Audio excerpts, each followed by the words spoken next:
Hi guys, कैसे हैं आप लोग। सो गाइस, वीडियो में हम जीओसी के क्वेश्चंस कर रहे हैं जो कि जेई में जनवरी 2024 अटेम्प्ट में आए गए थे। और ये फर्स्ट पार्ट है मैं, और इस पूरे को मैं 5 डिफरेंट पार्ट्स में कंप्लीट करूंगा। ओके। सो जो प्लेलिस्ट हैं चैप्टर वाइज भी और ईयर वाइज भी अपलोड की हुई हैं, उनको एक बार जरूर देखें, आपको काफ़ी हेल्प होगी। सो इसमें फिलहाल हम स्टार्ट करते हैं। Given below are 2 statements. So statement 1 है amino benzene and aniline are same organic compounds. और जो दूसरा स्टेटमेंट है कि आर डिफरेंट ऑर्गेनिक कंपाउंड। देखिए, इन दोनों में एक जो बेसिक डिफरेंस वो है कि जो एनिलिन है और अमीनो बेंजीन, एनिलिन एक कॉमन नेम है और जो अमीनो बेंजीन है वो एक आईयूपीएसी नेम है। Okay, of this compound. जो बेंजीन के ऊपर NH2 जुड़ा रहता है। करेक्ट। एक बात आप जरूर ध्यान रखिए, जैसे ये 1 अमीनो बेंजीन हो गया ना, अमीनो बेंजीन एक कैटेगरी है एक तरह से, ये मान के चले तो एनिलिन को अमीनो बेंजीन भी बोलते हैं, ये 1 अमीनो बेंजीन। अगर एक बात आप ये सोचें कि अगर मैं यहाँ पे NH2 एक और जोड़ दूँ तो उसका नाम क्या हो जाएगा, 1,2 die amino benzene.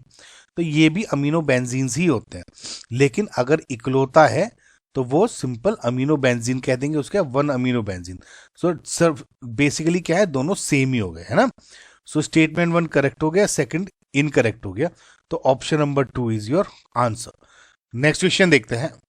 Ionic reactions with organic compounds proceed through. देखिए, जो ये बॉन्ड क्लीवेज है बेसिकली होमोलाइटिक और हेट्रोलाइटिक दो तरह का होता है। ओके। सो हेट्रोलाइटिक में बॉन्ड क्लीवेज कैसे होता है, जैसे ये इलेक्ट्रॉन कोवेलेंट बॉन्ड है, फॉर एग्जाम्पल RX। अब ये दोनों इलेक्ट्रॉन्स शेयर हो रहे हैं R और X के बीच में। तो अगर मैं इस बॉन्ड को तोड़ता हूं इन अ वे कि जो दो इलेक्ट्रॉन्स हैं वो एक ही एलिमेंट के ऊपर, एक ही एटम के ऊपर चला जाएगा, यानी इस तरह से R+X नेगेटिव, तो इसको आप हेट्रोलाइटिक बॉन्ड क्लीवेज बोलते हैं। और क्या देखोगे आप, इन दोनों में आयंस बन रहे हैं। अनलाइक होमोलिटिक जो बॉन्ड क्लीवेज होती है उसमें क्या होता है, जैसे फॉर एग्जाम्पल ये मान के चलता हूं मैं, RX ही मान के चलता हूं, और इसको आप बहुत ज्यादा हीट या सनलाइट HNU अगर दे रहे हो तो इसमें क्या बोलते हैं, एक एक जो एलिमेंट, जो ये दो इलेक्ट्रॉन शेयर हो रहे हैं, तो दो एलिमेंट्स में एक एक इलेक्ट्रॉन बढ़ जाता है, जिसको हाफ एरो से करते हैं, और उसमें क्या बनता है, फ्री रेडिकल बन जाते हैं। ओके। और ये आयंस नहीं होते, आयंस इसमें हेट्रोलिटिक में बनते हैं। और आगे जो फ्री रेडिकल फॉर्मेशन होंगे, primary free radical, secondary free radical, ये बेसिकली बस फ्री रेडिकल के टाइप ही हैं। ओके। तो ओवरऑल जो अम्ब्रेला टर्म्स हो जाएंगी होमोलिटिक एंड हेट्रोलिटिक होगी। आयनिक रिएक्शंस किस में हो जाएगी, हेट्रोलिटिक में, जिसमें पेयरिंग जो दो इलेक्ट्रॉन से एक ही के ऊपर चला जाता है, यानी ऑप्शन नंबर बी, यानी ऑप्शन नंबर 3 यानी B only will be your final answer. Next question देखते हैं। In Kjeldahl's method for estimation of nitrogen, copper sulphate acts as a. देखिए, जालदार मेथड में करते क्या है हम, एस्टिमेशन ऑफ नाइट्रोजन होता है। सो बेसिकली प्रोसेस क्या है, देखिए ऑर्गेनिक कंपाउंड है, उसमें आप कॉपर सल्फेट ऐड करते हो एज अ कैटलिस्ट। ओके। और उसके बाद फिर डाइजेशन होता है इसका विद H2SO4 एंड K2SO4, और उसको हीट करते हैं। तो जो इसमें ऑर्गेनिक कंपाउंड में जो नाइट्रोजन होती है वो अमोनियम सल्फेट में कन्वर्ट हो जाती है, NH4 पॉजिटिव, उसको फिर कूल करते हैं, डाइल्यूट करते हैं, फिर हीट करते हैं विद NaOH। और इसके बाद क्या होता है, अमोनिया प्रोड्यूस होता है। जो ये अमोनिया प्रोड्यूस होता है इसको टाइट्रेट करते हैं विद H2SO4, और बेस्ड ऑन दीज कैलकुलेशन हम आपका नाइट्रोजन कंटेंट पता कर लेते हैं। तो कुल मिला के जालदार मेथड ये है। तो क्या बताया, एड जो के कॉपर सल्फेट है वो एज अ कैटलिस्ट यूज किया जाता है, यानी ऑप्शन नंबर 2। नेक्स्ट क्वेश्चन देखते हैं। Number of optical isomers possible for two chlorobutane. Two chlorobutane हो गया आपका ये, इसमें अगर आप गौर से देखेंगे तो ये जो कार्बन है यही इक्वल कायरल सेंटर है। एक कायरल सेंटर है तो RNS दो कंपाउंड बन जाएंगे, यानी 2 आइसोमर्स। और वैसे भी आप ऐसे भी देख सकते हो कि जो जो ये कायरल सेंटर्स में, एक में अबव द प्लेन क्लोरीन है, दूसरे में below the plane and hydrogen vice versa. Okay. तो ये इस तरह से मिरर इमेजेस भी बना सकते हैं। तो कुल मिला के 2 आइसोमर्स हो गए, तो जो आंसर क्या हो जाएगा, 2। बहुत स्ट्रेट फॉरवर्ड क्वेश्चन था गाइस। नेक्स्ट क्वेश्चन देखते हैं। The set of Meta directing functional groups from the following set is. Now guys देखिए, अगर फॉर एग्जांपल मैं बेंजीन पे लूं और ये CN ये वगैरह एक तरह से एग्जाम्पल की तरह ले रहा हूं, ठीक है, और एक दूसरा NH2 ले लेता हूं आपको समझाने के लिए एग्जाम्पल। तो वी नो गाइस, जो लोन पेयर है, अगर आप इलेक्ट्रॉन डोनेट कर रहे हो, एक्टिवेटिंग है, तो ये क्या होता है, ऑर्थो एंड पैरा डायरेक्टिंग होता है। लेकिन अगर कोई इलेक्ट्रॉन विड्रॉइंग ग्रुप जुड़ गया तो वो जनरली क्या होता है, मेटा डायरेक्टिंग। सो मेटा डायरेक्टिंग के लिए आप ये कह सकते हो कौन सा इलेक्ट्रॉन विड्रॉइंग ग्रुप है। ओके, तो जैसे सी एन है, सी ट्रिपल बॉन्ड एन, यहाँ पार्शियल पॉजिटिव चार्ज है because nitrogen more electronegative element है, तो पार्शियल पॉजिटिव पार्शियल नेगेटिव, तो इसकी वजह से क्या होगा, इस इलेक्ट्रॉन विड्रॉइंग बिहेव करता है due to this del plus. Okay, तो ये तो ठीक है। NH2 में लोन पेयर की वजह से प्लस आर या प्लस एम इफेक्ट शो करते हैं। हालांकि नाइट्रोजन इलेक्ट्रॉन विड्रॉइंग ग्रुप है, sorry nitrogen electron negative element है, लेकिन इस केस में प्लस एम का इफेक्ट माइनस आई से ज्यादा होता है, तो इलेक्ट्रॉन डोनेटिंग ग्रुप है। सेम लॉजिक जो NHR है इस केस में भी है, क्योंकि लोन पेयर है और इसकी वजह से ये प्लस एम या प्लस आर इफेक्ट शो करता है, तो ये गलत। सेम आपका जो कंसेप्ट है इसमें OCH3 में भी हो गया, लोन पेयर प्लस आर या प्लस एम का इफेक्ट माइनस आई ऑक्सीजन के माइनस आई से ज्यादा होता है, तो ओवरऑल इलेक्ट्रॉन डोनेटिंग है, तो ये तो आपका कट गया। ओके, अगर दूसरा ऑप्शन देखेंगे, NO2 हमें पता है बहुत ही अच्छा इलेक्ट्रॉन विड्रॉइंग ग्रुप होता है, यहाँ पे डेल पॉजिटिव चार्ज आ रहा है, यहाँ पे हमेशा हर जगह रिंग एज्यूम कर लें। NH2 हम डिस्कस कर चुके हैं, इलेक्ट्रॉन डोनेटिंग ग्रुप है, तो ये इलेक्ट्रॉन विड्रॉइंग है लेकिन ये इलेक्ट्रॉन डोनेटिंग है। CWH को देखते हो तो यहाँ पे भी डेल पॉजिटिव है, इसकी वजह से इलेक्ट्रॉन को खींच सकता है, इलेक्ट्रॉन विड्रॉइंग ग्रुप है। सिमिलरली जो COOR है, यहाँ पे भी डेल पॉजिटिव चार्ज की वजह से इलेक्ट्रॉन की खींच सकता है, लेकिन ये आंसर नहीं है बिकॉज यहाँ पे NH2 प्रेजेंट था।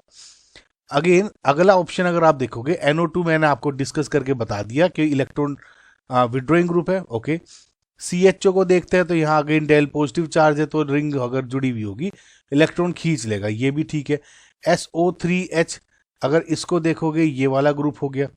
ओके, तो अगर यहाँ पर आपकी बेंजीन जुड़ी हुई है तो ये डेल पॉजिटिव है, बहुत ही स्ट्रॉन्ग इलेक्ट्रॉन विड्रॉइंग ग्रुप होता है इनफैक्ट, ठीक है। एंड सिमिलरली COOR में यहाँ पे भी डेल पॉजिटिव चार्ज की वजह से इलेक्ट्रॉन को खींचेगा, इलेक्ट्रॉन विड्रॉइंग। तो यहाँ से मुझे दिख रहा है मेरा ऑप्शन नंबर जो 3 है वो अभी मुझे आंसर दिख रहा है। लास्ट ऑप्शन भी देख लेते हैं, CN में आपको समझा दिया, CN डेल पॉजिटिव चार्ज है, electron withdrawing, CHO electron withdrawing, NHCOOCH3 अगर मैं यहाँ पर रिंग जोड़ दूं तो लोन पेयर यहाँ आता है, डेल पॉजिटिव बाद में आता है, ठीक है। तो लोन पेयर की वजह से यहाँ पे ये इलेक्ट्रॉन डोनेटिंग ग्रुप है, ऑर्थो पैरा डायरेक्टिंग, ये गलत हो गया। COOR यहाँ डेल पॉजिटिव है तो ये इलेक्ट्रॉन विड्रॉइंग ग्रुप है, लेकिन इसकी वजह से ओवरऑल आंसर गलत। तो अगर आपको समझ में आ गया होगा कि जो ऑप्शन नंबर 3 है is your final answer. Next question देखते हैं। Lassaigne's test is used for the detection of, देखिए इस बहुत straightforward basic theoretical question है। देखिए लसाइन टेस्ट क्या आता है, use to detect the presence of certain elements in किसी भी ऑर्गेनिक कंपाउंड्स में।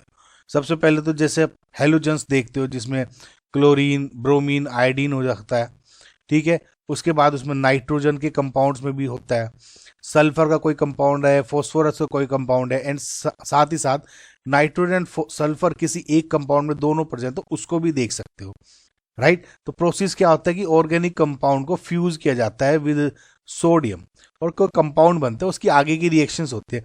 एक चीज मैं आपको बता दूं कि जैसे सल्फर है, आप Na के साथ करते हो तो Na2S बन रहा है, ठीक है। X के साथ करते हो तो Na के साथ करके NaX बन रहा है। इसका एक बहुत अच्छा सिग्निफिकेंस है, अभी मैं बताता हूँ। नाइट्रोजन को देखना है तो नाइट्रोजन को जब करते हो तो ऊपर में देखा होगा आपने सल्फर और Na सिर्फ, यानी अगर मैं SO2 है तो SO2 को आप लसाइन टेस्ट से देख सकते हो। X के साथ जैसे NaCl या मैं सिर्फ X2 ले लूं, गैस कोई भी Cl2, तो उसको लसाइन टेस्ट से देख सकते हैं। लेकिन यहाँ नाइट्रोजन में अगर सिर्फ मैं NH2 ले लूं, ठीक है, तो क्या आप खुद मुझे बताओ, क्या इसके साथ आप NaCN बन रहा है, क्या इससे आप लसाइन टेस्ट NH2 देख सकते हो? नहीं, इस पे क्वेश्चन पूछा गया था लास्ट ईयर। तो जैसे क्या है कि नाइट्रोजन को जब आप देखते हो कंपाउंड में कार्बन होना जरूरी है, यानी CH3NH2 अगर होगा तभी इसको टेस्ट कर सकते हो। सिमिलरली जब आप सल्फर को और नाइट्रोजन को दोनों को एक साथ करना है, उस केस में भी कार्बन कंपाउंड में होना जरूरी है, यानी NaSCN। इन सभी में डिफरेंट डिफरेंट कलर्स बनते हैं और उस वजह से आप देख सकते हो। लेकिन कुल मिला के जो फाइनल जो इन्होंने पूछा था डिटेक्शन किसका हो गया, nitrogen, sulphur, phosphorus and halogens, यानी option number 4 is your answer. Next question देखते हैं, which among the following has highest boiling point. देखिए इस पे मैंने वीडियो भी बनाई हुई है और आप आवेश केमिस्ट्री बॉइलिंग पॉइंट सर्च करेंगे तो मिल जाएगा। देखिए सिंपल सा फैक्टर है कि जो बॉइलिंग पॉइंट है वो 3 फैक्टर्स पे मेनली डिपेंड करता है और ये ऑर्डर में होता है। सबसे पहले होता है inter molecular forces, inter molecular forces बोल रहा हूँ, ठीक है। और दूसरा फैक्टर होता है मोलिक्यूलर वेट, तीसरा होता है शेप ऑफ मोलिक्यूल। ओके, अब जैसे इंटरमोलिक्यूलर के फोर्स की बात कर रहा हूँ, हाइड्रोजन बॉन्डिंग अगर प्रेजेंट है ग्रुप में उसका प्रेफरेंस ज्यादा होगा डाइपोल डाइपोल से, यानी जिसमें हाइड्रोजन बॉन्डिंग प्रेजेंट होगी वो बॉइलिंग पॉइंट उसका ज्यादा होगा देन डाइपोल, और डाइपोल के ज्यादा होगा देन अगर सिंपल वंडरवॉल फोर्सेस हो। समझ में आया? ये बात जरूर ध्यान रखना आप, ठीक है। इसके बाद जैसे मोलिकुलर वेट की है तो जितना जब मोलिकुलर वेट ज्यादा उतना बीपी ज्यादा। And shape of the molecule में बात करो आप तो जितनी नंबर ऑफ ब्रांचेस अगर बढ़ रही है ग्रुप में तो जो बॉइलिंग पॉइंट है वो डिक्रीज होगा। तो ये कुल मिला के ऐसा है, जैसे अगर स्ट्रेट चेन है या सब ब्रांचेस बढ़ जाएंगी तो सर्कुलर शेप ताड़ी बच जाती है और उसकी वजह से इनके बीच का जो अट्रैक्शन है वीक हो जाता है कंपेरिजन टू दिस। इनके बीच का अट्रैक्शन ज्यादा है। अगर स्ट्रेट चेन सी सी सी सी हो और सी सी ये इस तरह का कंपाउंड होगा तो थोड़ा सर्कुलर शेप और इंट्रैक्शन कम होता है, ठीक है। इसके साथ साथ आप ये एक ऑर्डर याद कर लो, ओके। सो ये इंक्रीजिंग बॉइलिंग पॉइंट है कि हाइड्रोकार्बन का सबसे कम, देन उसके बाद ईथर, देन एल्डिहाइड कीटोन, तो यहां से ये जैसे जा रहे हो बॉइलिंग पॉइंट इंक्रीज होता जा रहा है और रीजन वही है जो 3 मेन फैक्टर मैंने आपको बताए थे, ओके। तो ये अगर आप याद कर लोगे तो डायरेक्टली आप ऐसे क्वेश्चंस, इजी क्वेश्चंस होते हैं, बहुत इजीली कर सकते हो, ठीक है। तो इसके अकॉर्डिंग एल्कोहल जो है वो सबसे ज्यादा दिख रहा है यहाँ पे और सबसे सारे के सारे पीछे हैं, तो फिलहाल एल्कोहल मेरा आंसर हो रहा है। लेकिन ये हुआ क्यों है?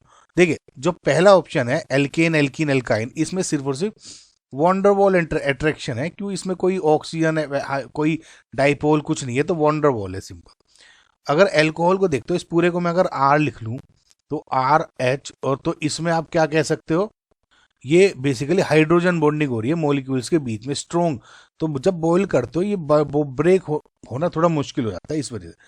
सी एच ओ में अगर आप देखते हो जैसे आर सी एच ओ ये हो गया, ठीक है, तो इसमें देखोगे आप तो ये डेल पॉजिटिव डेल नेगेटिव, तो सिमिलरली एक सी डब्ल्यू एच और हो जाएगा अगर ये डेल पॉजिटिव डेल नेगेटिव, तो इनके बीच में पॉजिटिव नेगेटिव के बीच में जो अट्रैक्शन होगा ये डाइपोल डाइपोल हो गया, ठीक है। इस वजह से ये यहाँ पे हो गया, लेकिन हाइड्रोजन बॉन्डिंग इसमें प्रेजेंट थी इस वजह से सबसे ज्यादा हो गया।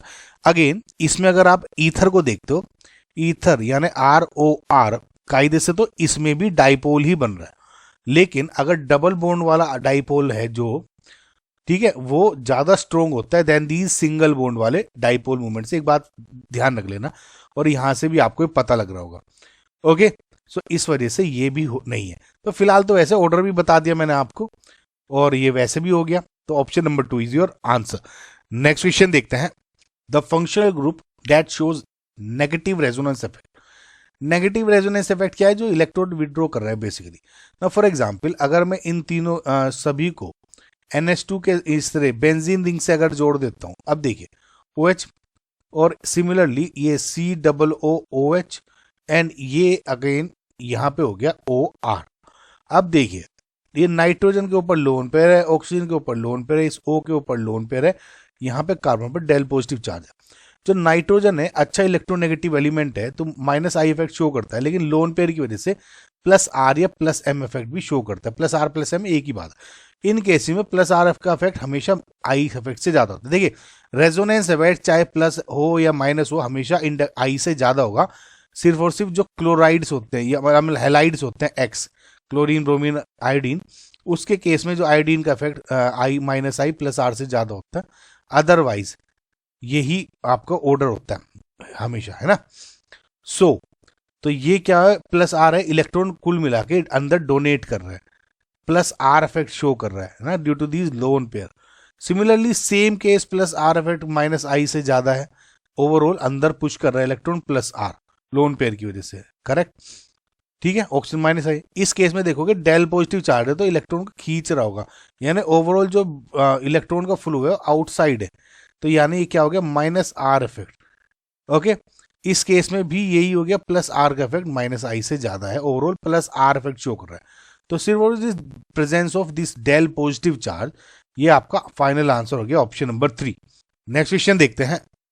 Following Zalda's method, 1 gram of organic compound released ammonia that neutralized 10 milliliter of 2 molar H2SO4. The percentage of nitrogen in the compound is। देखिए मैंने इसकी एक ट्रिक अपलोड की हुई है, आवेश जालदार मेथड आवेश केमिस्ट्री सर्च करेंगे, बहुत इजी वीडियो ठीक है। मैं आपको, और अदरवाइज उनका जो फॉर्मूला है उससे भी कर सकते हो। कुल मिला के वो जो फॉर्मूला है उसी को मैंने ट्रिक में थोड़ा इजी करके बनाया हुआ है। देखिए फॉर्मूला तो क्या है, जो अगर परसेंटेज ऑफ आपको नाइट्रोजन निकालनी है तो सिंपल फॉर्मूला है 1.4 इंटू एम, यानी molarity of H2SO4 basically, okay, और V minus V1 divided by W। W हो गया आपका जो वेट है आपका ऑर्गेनिक कंपाउंड का जो गिवन है, जैसे यहाँ है M है मोलैरिटी ऑफ H2SO4, V है वॉल्यूम ऑफ H2SO4, V1 है वॉल्यूम ऑफ NaOH। देखिए बहुत बार क्या होता है कि इसमें देखिए प्रोसेस क्या होता है, मैं आपको एक बार बताता हूँ। आपको ऑर्गेनिक कंपाउंड है जिसमें आपको नाइट्रोजन होता है, हम प्रोसेस कुछ करके फाइनली इसमें अमोनिया बना देते हैं। इस अमोनिया को आप टाइट्रेट करते हो H2SO4 के साथ, ठीक है। अगर अब क्या है, जो जितना अमोनिया प्रोड्यूस हुआ और जितना हमने H2SO4 हुआ, अब वो ग्राम इक्विवेलेंट दोनों के सेम है, तब दैट इज फाइन। इस केस में V1 0 हो जाएगा।